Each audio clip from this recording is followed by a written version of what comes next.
Olá a todos, sejam bem-vindas à conclusão da unidade 3 da disciplina de Orçamento Empresarial. Meu nome é professora Daniela Augusto e nessa unidade 3, Orçamento de Produção e Custos, nós temos 3 momentos. Na primeira videoaula, nós trabalhamos o orçamento de produção.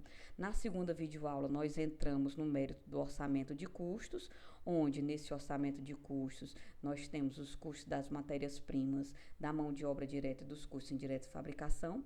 Na segunda videoaula nós vimos os orçamentos de custos de matéria-prima e nessa videoaula nós vamos ver o orçamento de custos de mão de obra direta, assim como o orçamento de custos indiretos de fabricação. Nessa videoaula nós também vamos ver o orçamento de estoques de produtos acabados. Então, o que é que seria o nosso orçamento de custos com mão de obra direta? Então, esse orçamento ele é uma peça orçamentária que tem como objetivo estimar a quantidade de mão de obra direta necessária ao cumprimento do plano de produção. O que é que seria isso? Ora, nada mais é do que a concretização em termos monetários agora da mão de obra, a conversão da produção em quantidades à relação de custos de mão de obra.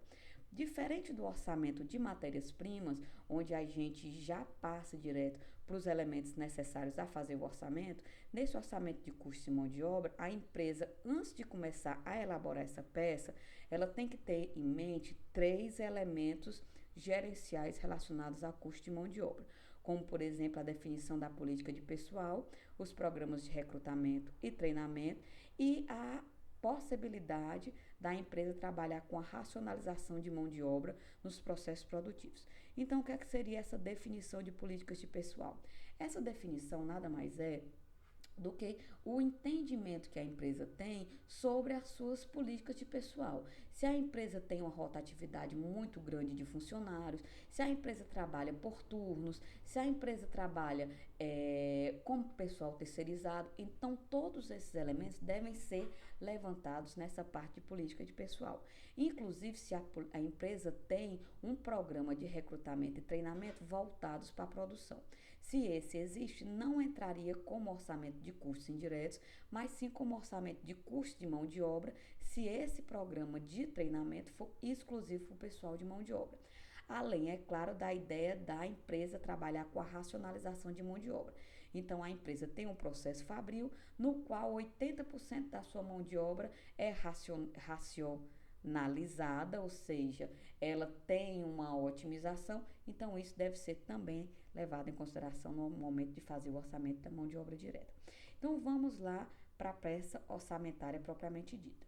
Então, para eu fazer o orçamento de mão de obra, eu precisarei de 3 elementos. O primeiro elemento é o orçamento de produção. Orçamento esse que nós já utilizamos para fazer o orçamento de matérias-primas. Nós precisamos das taxas horárias que serão utilizadas por produto e o valor da hora trabalhada. Essa taxa horária ela é muito parecida com aquela taxa padrão de consumo da matéria-prima. Então, o que é que seria essa taxa horária trazendo para o orçamento de mão de obra? Nada mais é do que a definição com base naquele critério de que o custo variável total aumenta e diminui conforme a produção, mas o custo variável unitário, ele é fixo. Então, a partir daí, você determina a quantidade de horas necessárias para chegar à conclusão de determinado processo produtivo. Por exemplo, você é uma empresa que trabalha com beneficiamento de frutas, né? Uma indústria que trabalha com beneficiamento de frutas, e aí você define por meio de algumas estimativas quanto tempo em média você leva para fazer, sei lá, 1 quilo de doce de goiaba, um exemplo. Então, como é que nós podemos fazer isso? Bom, nós podemos pegar alguns elementos administrativos, como o estudo dos tempos e movimentos. Para quem é da administração ou para quem já fez uma disciplina introdutória de administração, sabe que é uma técnica administrativa que ajuda nessa parte de definição de tempos e movimentos essenciais, otimizando o processo produtivo, mas a gente pode também trabalhar esses tempos e movimentos de forma mais subjetiva por meio da estimativa direta do supervisor. e aí você tira uma pessoa para supervisionar o processo produtivo, e aí você define com base em estimativas qual seria a taxa horária média. Mas também, se você tiver um pouquinho mais de recurso, você pode trabalhar com projeções estatísticas com base num grupo assessor. Você contrataria uma empresa de consultoria para poder fazer essa parte de definição de taxa horárias.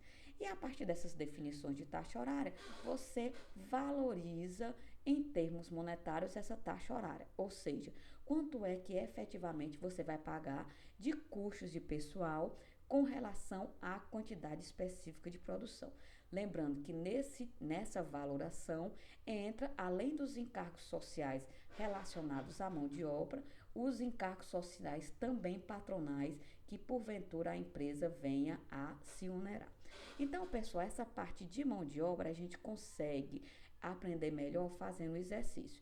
No exercício, nós vamos trabalhar com a taxa horária padrão e o valor que vai ser igual para todas as equipes para a gente poder definir esse custo de mão de obra. A partir desse custo de mão de obra, o próximo passo para fechar essa parte de orçamentos de custo de uma forma geral é o orçamento de custos indiretos. Então, o que é que seria esses custos indiretos? Esses custos indiretos nada mais são do que aquela peça orçamentária que vai indicar toda aquela parte do custo total que não estaria diretamente associada com os produtos acabados, mas que existe no processo produtivo. Ou seja, a gente pode dizer que nesse orçamento de custos indiretos, o departamento de serviços ligados à produção é a parte da indústria responsável pelo levantamento desses custos.